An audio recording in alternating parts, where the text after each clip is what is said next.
Yesterday, we received confirmation that officials from Korea Aerospace Industries, or KAI, were present at the Department of National Defense headquarters in Camp Aguinaldo. At first, the purpose of the visit was not made entirely public, but it was clear that something significant was happening behind closed doors. Now, only a day later, the Korean press has confirmed what many in the defense community have been speculating for months.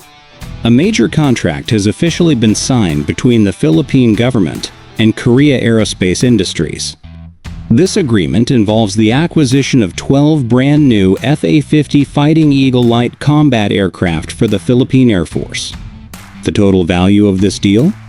A staggering $700 million. For a country like the Philippines, where every cent of the defense budget matters, this is not just another procurement. This is a strategic investment with long-term implications. The FA-50 Fighting Eagle is a proven platform. It's a light combat aircraft developed by KAI in partnership with Lockheed Martin, based on the T-50 Golden Eagle advanced jet trainer. But don't let the word light mislead you. The FA-50 is fast, agile, and combat capable. It can carry precision-guided munitions. It has radar systems suitable for air-to-air and air-to-ground missions, and it's already been deployed effectively in various countries, including Indonesia, Iraq, and of course South Korea.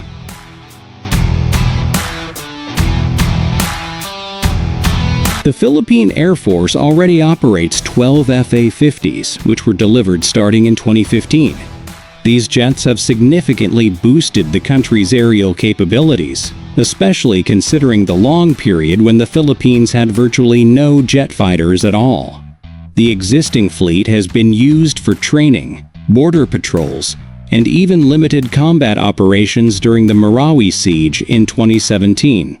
And now, with this new batch of 12 additional units, the total number of FA-50s in Philippine service will rise to 24, enough to start forming more cohesive and rotational fighter squadrons. However, there are still some unanswered questions.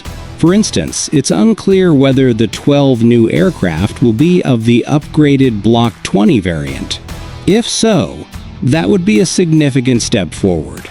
The Block 20 FA-50s are expected to have enhanced avionics, better radar systems, a longer range, and greater weapon compatibility, including beyond visual range missiles like the AIM-120 AMRAAM.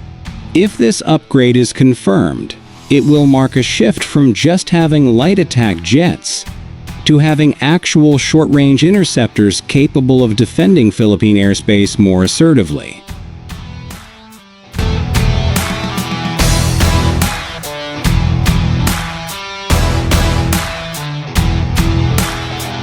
Another unknown is the delivery schedule. The official announcements so far have not provided any fixed dates. But knowing KAI's established production capabilities and their previous delivery timelines to the Philippines and other customers, it's not unrealistic to expect the first few aircraft to arrive as early as 2026. This also depends on how soon the Philippine Air Force finalizes the logistical and training frameworks needed to receive and operate the new jets. Remember, it's not just about buying planes. It's about maintaining them, training pilots, technicians, and integrating them into existing operations. One important thing to highlight is that this acquisition is not part of the Philippine Air Force's multi-role fighter acquisition project, which is still under negotiation. The FA-50s, while capable, are considered light fighters. The multi-role project is aimed at acquiring more advanced aircraft such as the Saab JAS-39 Gripen or the Lockheed Martin F-16 Viper. These jets would bring full 4.5 generation multi-role capabilities, including long-range air superiority, better electronic warfare systems, and extended combat endurance. That's a separate program entirely, and it has not yet been finalized. So what does this new FA-50 deal mean strategically?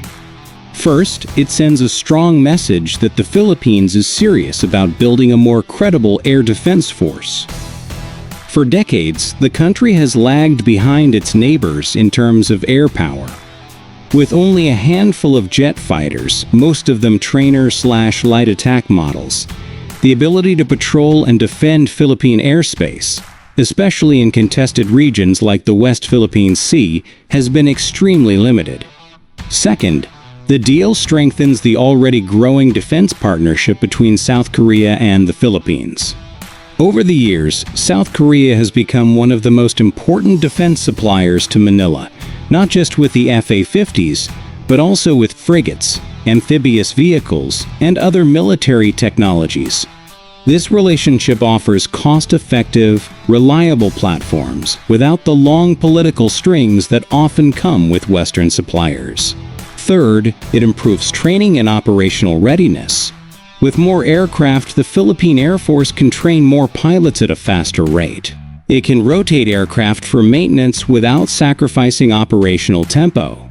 And it can respond to domestic or regional emergencies with greater speed and firepower.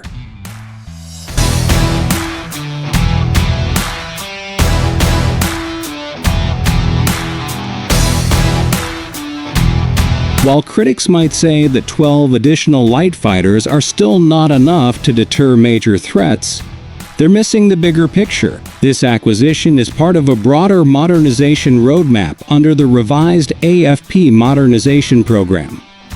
It's not a one-time purchase. It's a step toward rebuilding an entire branch of the military that was once nearly grounded. For the Filipino people, especially those living in coastal areas or near potential conflict zones, this move represents more than just new hardware. It's a